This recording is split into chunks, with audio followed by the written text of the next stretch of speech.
हिमाचल को 1 साल के इंतजार के बाद मंगलवार को 2 नए मंत्री मिल गए हैं। बिलासपुर जिला के घुमारवीं से राजेश धर्माणी और कांगड़ा जिला के जयसिंहपुर से एमएलए यादविंदर गोमा को राजभवन में राज्यपाल शिव प्रताप शुक्ल ने पद एवं गोपनीयता की शपथ दिलाई।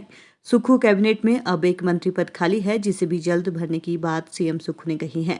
मुख्यमंत्री सुखविंदर सिंह सुक्खू ने बताया कि एक पद खाली है, उसे भी लोकसभा चुनाव से पहले भरा जा सकता है। उन्होंने कहा कि अभी डिप्टी स्पीकर बनाए जाने हैं, इसके अलावा भी पद भरे जाएंगे। पार्लियामेंट्री और जातीय समीकरण को देखते हुए मंत्री बनाए गए हैं। उन्होंने कहा कि जल्द नए मंत्रियों को विभाग देने के साथ ही विभागों में फेरबदल भी किया जा सकता है। वहीं कैबिनेट मंत्री की शपथ लेने के बाद यादविंदर गोमा और राजेश धर्माणी ने मुख्यमंत्री का आभार जताया और प्राथमिकताएं बताते हुए लोगों की अपेक्षाओं पर खरा उतरने की बात कही। उन्होंने कहा कि उन्हें जो भी जिम्मेदारी दी जाएगी वे उसे बखूबी निभाएंगे। क्या बात है।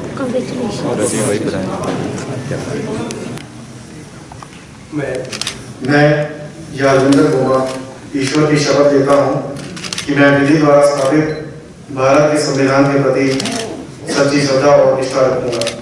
मैं भारत की प्रभुता और अखंडता अक्षुण्ण रखूंगा।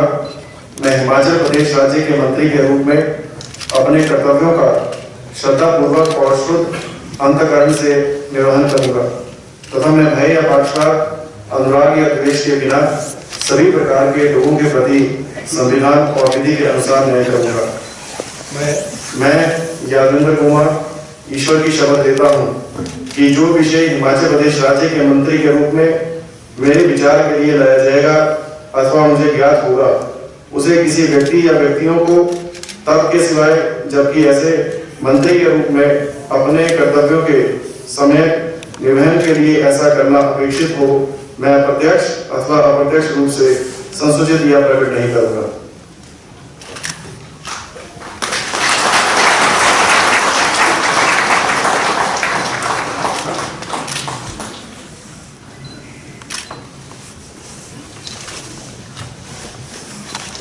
मैं सबसे पहले आपके माध्यम से समस्त हमारे कांग्रेस पार्टी के हमारे यशस्वी मुख्यमंत्री खासदार सुखविंदर सिंह सुक्खू जी का धन्यवाद करता हूं, जिन्होंने मुझे अपने साथ कैबिनेट में जो है वो स्थान दिया है।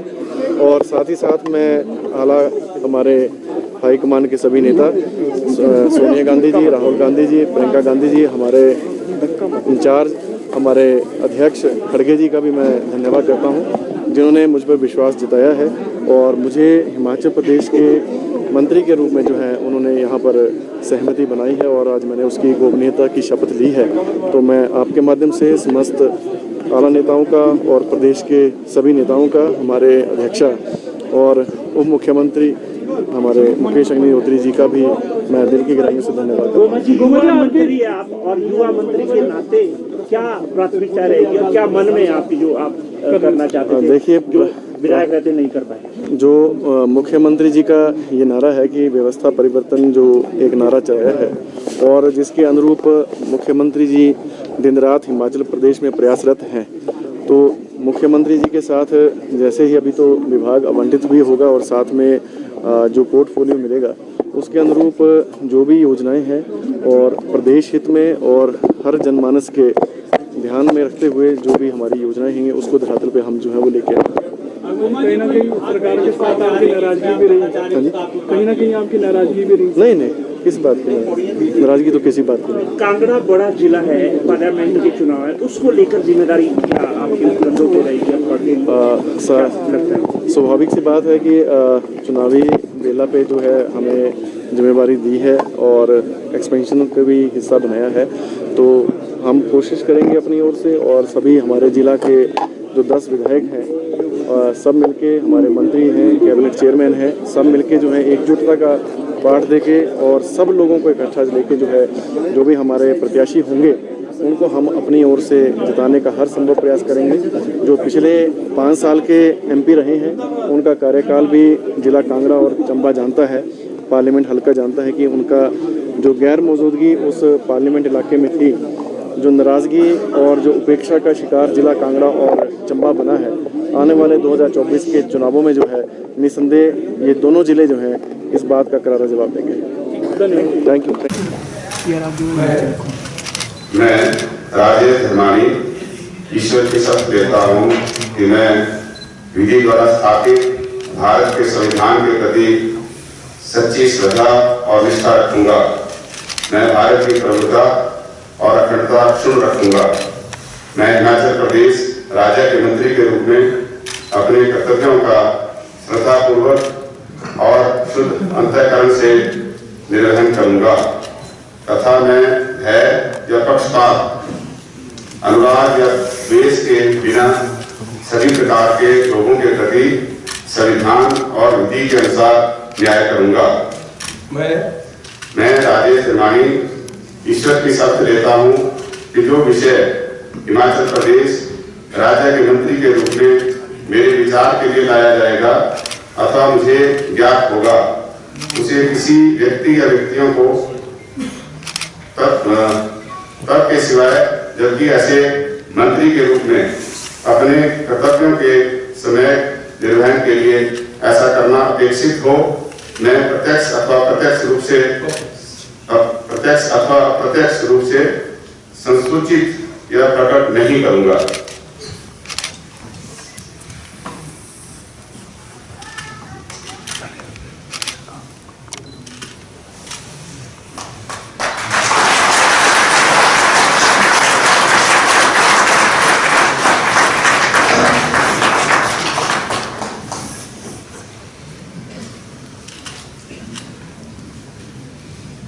क्षेत्र की जनता का, हमारे केंद्रीय नेतृत्व का, माननीय मुख्यमंत्री जी का और सभी अपने शुभचिंतकों का, जिनकी बदौलत जो है हम ईश्वर कृपा से जो है यहाँ आज हमें ये स्थान मिला है।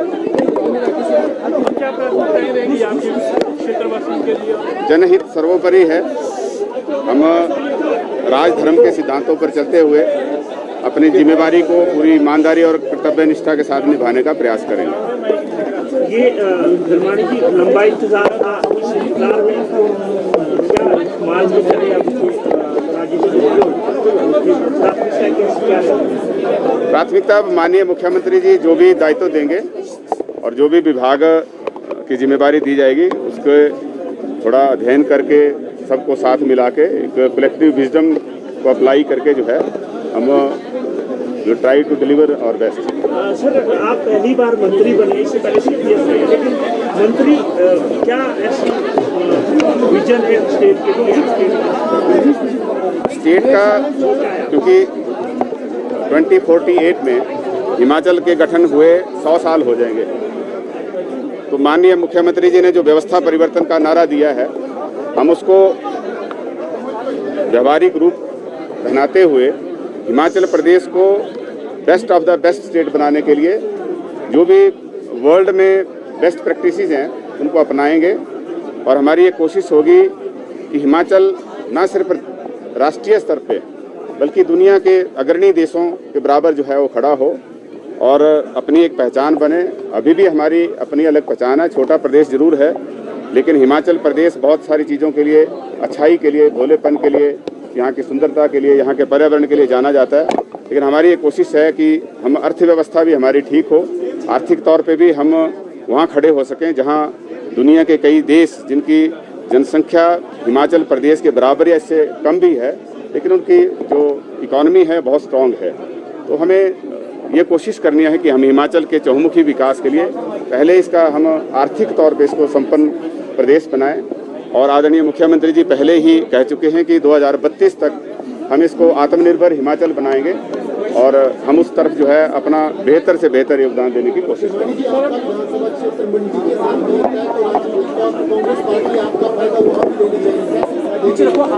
जहाँ जो भी जिम्मेदारी दी जाएगी हम उसका निर्वहन करेंगे, चाहे वो अपना विधानसभा क्षेत्र तो सर्वोपरि है, लेकिन बिलासपुर के साथ जो भी जिम्मेदारी दी उसको निभाएं। सर, ये जो संसदीय पार्लियामेंट्री जो तालमेल है वो भी क्या बिलासपुर से मंडी और आसपास के जिलों में इसका असर है? मंडी किसी टाइम, बिलासपुर जो है किसी टाइम मंडी पार्लियामेंट कंस्टिट्यूंसी का हिस्सा रहा है, बहुत पहले की बात है, तो तालमेल पहले से ही है। मंत्रिमंडल में कहाँ से आना यार? आज तक का जो सबसे छोटा मंत्रिमंडल था हमारा, उसमें अब हमने विस्तार किया है 1 साल बाद, जिसमें हमने 2 मंत्रियों को बनाया है और ये भी विस्तार अभी आवश्यक था। इससे पहले जब भी कोई मुख्यमंत्री होता था वो पूरे 12 के 12 मिनिस्टर्स बना देते थे, लेकिन हमने अपने मंत्रिमंडल को थोड़ा छोटा रखा था और जब कहा जरूरत हमें महसूस हुई तो हमने इस मंत्रिमंडल का विस्तार किया है और अभी एक पद इसमें मंत्रिमंडल का खाली है, जिसे जल्दी ही आने वाले समय में भरा जाएगा। सर, लोकसभा चुनाव से पहले भरेंगे सर जो एक पद बचा है या नहीं, हाँ, लोकसभा चुनाव से पहले भी उसको भर सकते हैं और निश्चित तौर पर अभी हमारे डिप्टी स्पीकर है और मंडी से भी एक व्यक्ति को हम इसमें क्या कहते हैं अपने जो पोस्टें होती है उसमें जगह देंगे। सर, पार्लियामेंट्री वाइज दिए जा रहे हैं और क्या रीशफल भी होगा? देखिए, अब नए मंत्रिमंडल बने हैं, पोर्टफोलियो दिया जाएगा, थोड़ा बहुत रीशफल जहाँ होना होगा उसको करेंगे। सर, पार्लियामेंट्री वाइज तालमेल बैठाने का प्रयास? हाँ, पार्लियामेंट वाइज तालमेल बैठाने का प्रयास किया गया है और पार्लियामेंट वाइज और जो समीकरण है, जातिगत समीकरण भी होते हैं, उस आधार पर इसको बैठाने की हमने कोशिश की है और निश्चित रूप से आने वाले समय में हम सब लोग मिलकर जो कांग्रेस की विकास है उसमें सरकार हिमाचल प्रदेश का जो विकास करना है, सभी मंत्रिमंडल के सदस्य मिलकर हिमाचल प्रदेश के आत्मनिर्भर की जो हमने आत्मनिर्भरता की जो हमने नींव रखी है उसमें आगे बढ़े। मंडी जगह सर, मंडी? हाँ, मंडी से चंद्रशेखर जी को आने वाले समय में जगह मिलेगी। दुबई जाने वाले हम सब अब दुबई में जो 4-5 इन्वेस्टमेंट है, हम चाहते हैं कि जिस चीज़ से राज्य को आय हो उस प्रकार की इन्वेस्टमेंट आए, राज्य से आय बाहर ना जाए, हमारी राजस्व की उगाही हो, उस दृष्टिकोण से मैं 2 दिन के लिए दुबई जा रहा हूँ और आने वाले समय में किस प्रकार की इन्वेस्टमेंट आएगी वो आपको भी पता चल जाएगा।